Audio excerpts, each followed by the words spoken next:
Okay, we are going to be looking at how to convert complex numbers to polar form. There, now you can actually read the learning target a little bit better. Right? Convert complex numbers to polar form. And so first of all, I'm just going to plot the complex number 4 plus 3i. So of course I line up with 4 for the real number, 3i for the imaginary part of the number. But I can also think of it in terms of a vector. The vector will always start at the origin. And of course, a vector has magnitude and direction. The magnitude is the length of that vector, and the direction will be the angle.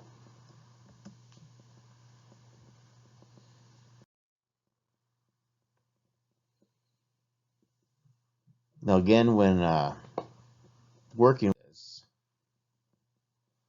this, we kind of ignore our imaginary friend I, right? Because distance is supposed to be a positive real number. And so when I try to find what is the hypotenuse of a right triangle there, notice I'll use 4, but instead of 3i, I just use 3.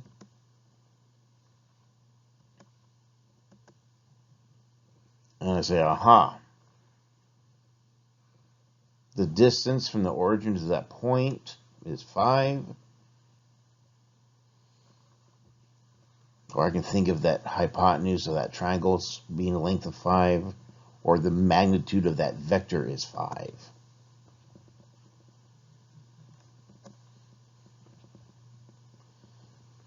Now, for the angle. Remember, the hypotenuse will always go from the origin to that point. There's the side opposite of angle theta. And when we did this with just the plain old Cartesian numbers, we said adjacent was always on the x-axis. Well, guess what? When we're working with complex numbers, adjacent is always on the real number axis. So adjacent is always on the horizontal axis, just like when we were doing the trigonometry in the Cartesian plane. Of course, SOHCAHTOA. Again, notice that I am ignoring my imaginary friend I when I do this. Instead of 3i, I just put a 3. So if tangent is opposite over adjacent, tangent of theta will be 3/4. And so if I actually want the angle theta, I don't want to actually use tangent, I want to use arctangent. And depending on what kind of calculator you're using, it might be a little bit different what that button looks like. Again, make sure you're set for degrees or you're going to get a really wacky answer in radians.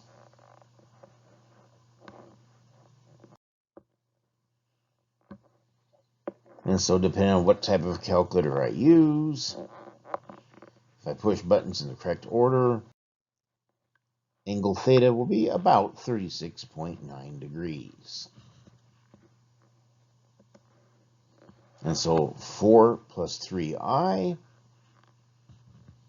is the complex number, the polar form equivalent, 5, 36.9 degrees. Notice when it's in polar coordinates, it's an ordered pair and it goes inside parentheses, as opposed to a complex number, which is just going to have a real number added to an imaginary number. Okay, let's buzz through another example real quick. -2 plus 6i.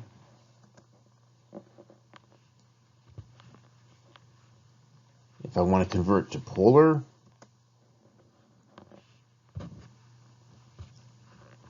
Remember that the adjacent side must be on that horizontal axis.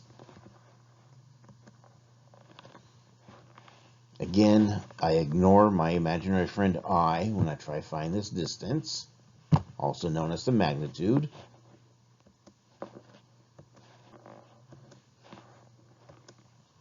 Try to simplify as much as I can. I get 2 root 10.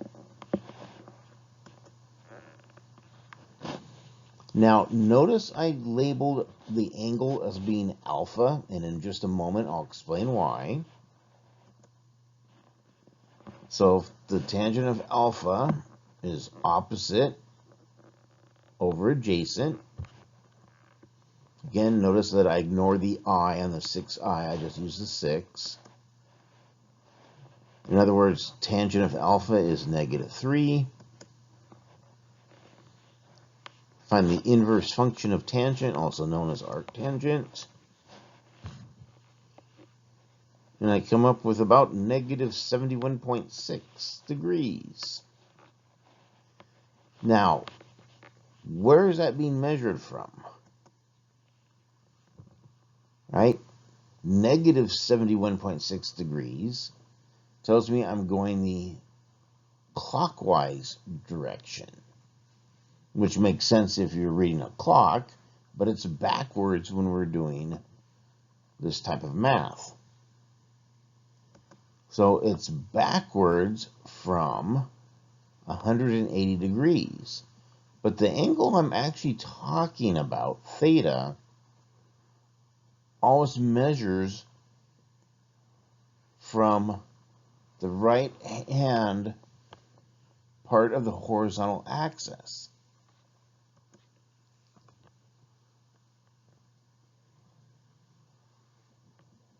So if I think about how we label our angles, I'm like, aha, that 71.6 degrees needs to be subtracted from 180 degrees. Right? The angle theta that we actually need is a little over 108 degrees. So the complex number 2 plus 6i is equal to the polar form 2 root 10, 108.4 degrees. Now, why would you want to use polar coordinates, right? It doesn't 2 plus 6i look so much more simple and basic than 2 root 10, comma, 108.4 degrees? Not to mention the degrees are rounded off there, right? They're not exact. Here comes the fun part. Look at this wacky number. -5/2 minus 5i root 3 over 2. Well, the -5/2, that's kind of easy to figure out. That's just -2.5. But this other part, 5 divided by 2 multiplied by square root of 3 with a negative on it, about -4.33.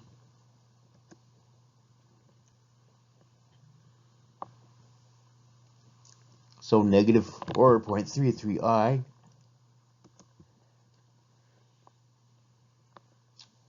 Right? Kind of have to guess that part of it. Look what happens though when I say, hey, what if we go with polar coordinates instead?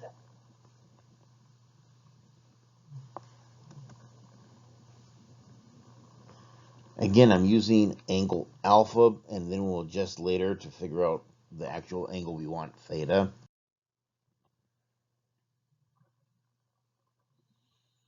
So the hypotenuse, right, I'm doing a squared plus b squared equals c squared.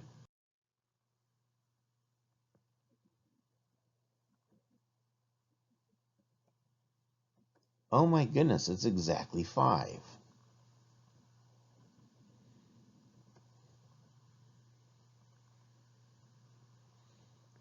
So what degree associates with this angle?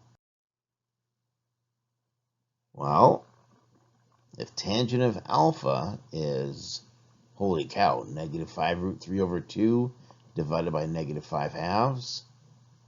Remember, I don't ever really want to divide with fractions. I'll leave the first fraction the way it is.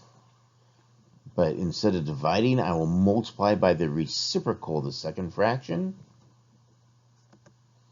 Negative times negative comes out positive, so I can forget about those. The 2 in the numerator will cancel the 2 in the denominator. The 5 in the numerator will cancel the 5 in the denominator. So tangent of alpha is just square root of 3. And so when I use the inverse function, when I use arctangent, oh my goodness, it's exactly 60 degrees. This is why sometimes it is much more advantageous to use polar coordinates.